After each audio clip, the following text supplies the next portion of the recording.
నోరు తెరిస్తే అబద్ధాలు, నోరు తెరిస్తే మోసం.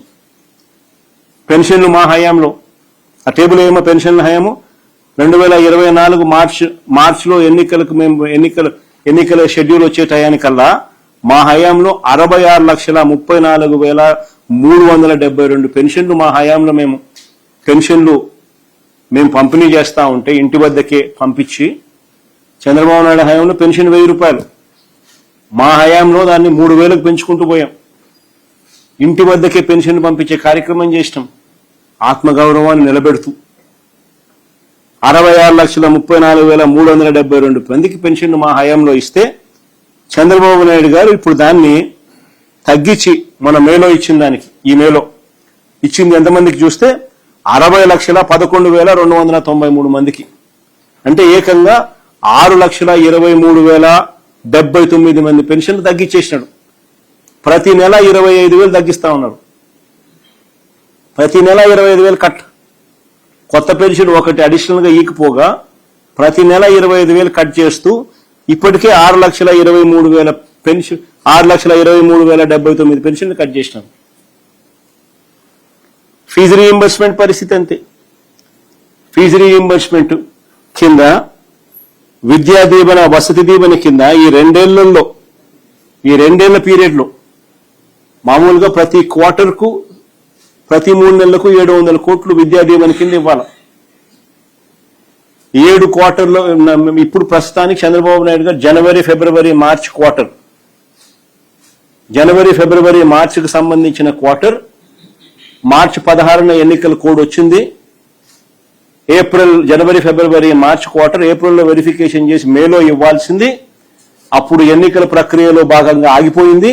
అక్కడ నుంచి ఇప్పటిదాకా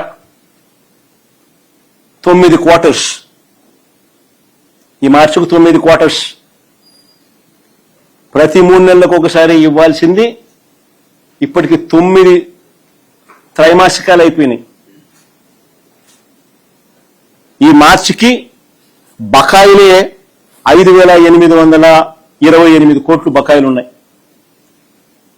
700 కోట్లు ఇంటూ 9 క్వార్టర్స్ 6,300 కోట్లు. ఈయన ఇచ్చింది ఎంత అంటే ఒకసారి 1,770 కోట్లు ఇచ్చినాడు, ఇప్పుడు ఒక 900 కోట్లు ఇచ్చినాడు, 2,670 కోట్లు, 3,628 కోట్లు విద్యా దీవెన కింద ఇప్పటికే బకాయిలు. దీనికి వసతి దీవెన ప్రతి జనవరిలో 1,100 కోట్లు క్రమం తప్పకుండా మా ప్రభుత్వ హయాంలో ఇచ్చేవాళ్ళం. విద్యా దీవెన ప్రతి 3 నెలలకు ఒకసారి, ప్రతి త్రైమాసికం అయిపోయిన వెంటనే డబ్బులు తల్లుల ఖాతాల్లో పడేటివి. వసతి దీవెన కింద జనవరి 2025 1,100 కోట్లు, జనవరి 2026 మరో 1,100 కోట్లు, 2,200 కోట్లు ఇప్పటికే బాకీ. ఈ విద్యా దీవెన, వసతి దీవెన కింద ఆ 3,628 కోట్లు ప్లస్ ఈ 2,200 కోట్లు కలిపితే 5,828 కోట్లు బాకీ, బకాయిలు. మళ్ళీ ఈ సంవత్సరానికి సంబంధించిన రిక్వైర్మెంట్ 4 క్వార్టర్స్, 4 త్రైమాసికాలు ఇంటూ 700 2,800 కోట్లు. జనవరి 27లో ఇవ్వాల్సిన వసతి దీవెన కింద మరో 1,100 కోట్లు, రెండు కలిపితే 3,900 కోట్లు, కలిపితే 9,728 కోట్లు ఇవ్వాల. ఈరోజు పిల్లలు చదువులు మానేస్తా ఉన్న పరిస్థితి, పట్టించుకునే నాతులు లేడు. ఆరోగ్యశ్రీ కింద నెట్వర్క్ హాస్పిటల్కు ప్రభుత్వం ఇప్పటి వరకు ఈ 2 ఏళ్లలోనే 3,746 కోట్ల రూపాయలు బకాయిలు పెట్టింది. సంవత్సరానికి మామూలుగా 4,000 కోట్లు కావాలా, దాదాపుగా 330 కోట్లు ప్రతి నెల దీనికి అవసరం అవుతుంది. సంవత్సరానికి 4,000 కోట్ల రూపాయలు కావాలి. అలాంటిది 2 ఏళ్లలోనే 3,746 కోట్లు బకాయి. మళ్ళీ ఈ సంవత్సరం మరో 4,000 కోట్లు కావాలి. దీంతో నెట్వర్క్ హాస్పిటల్ పూర్తిగా చేతులెత్తేస్తా ఉన్న పరిస్థితి.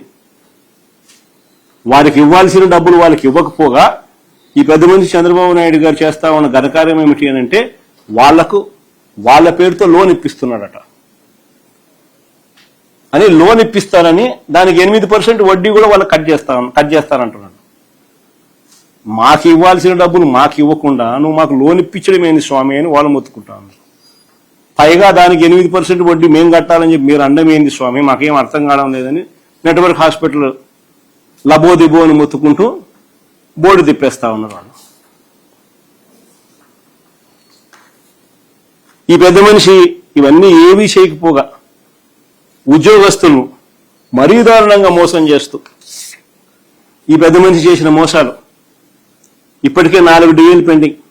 మా హయాంలో మామూలుగా ప్రతి 6 నెలలకు ఒకసారి డిఏ ఇవ్వాలి. 5 ఏళ్ల కాలం అంటే 10 డిఏలు ఏ రాష్ట్ర ప్రభుత్వమైనా ఇవ్వాలి. మేము 11 డిఏలు ఇచ్చినాం మా హయాంలో.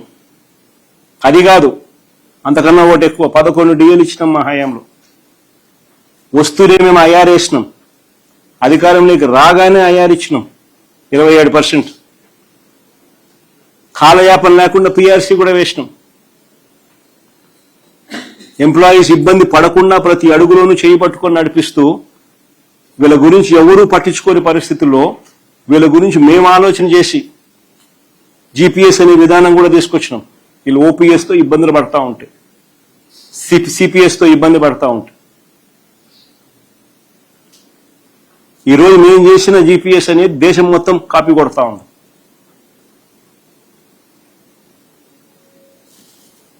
ఈరోజు పరిస్థితి చూస్తే ఉద్యోగులకు 4 డిఏలు పెండింగ్. ఈ జూన్ వస్తే 5వ డిఏ పెండింగ్. ఈ జూన్లో 5వ డిఏ కూడా పెండింగ్. అధికారంలోకి వస్తానే ఐఆర్ అన్నారు, ఇంతవరకు రూపాయి ఇచ్చిన పాపాన పోలా. మెరుగైన పిఆర్సీ అన్నాడు, మా హయాంలో వేసిన పిఆర్సీ చైర్మన్ కూడా తీసేసినారు, కొత్తోని కావాలని వేయడంలా.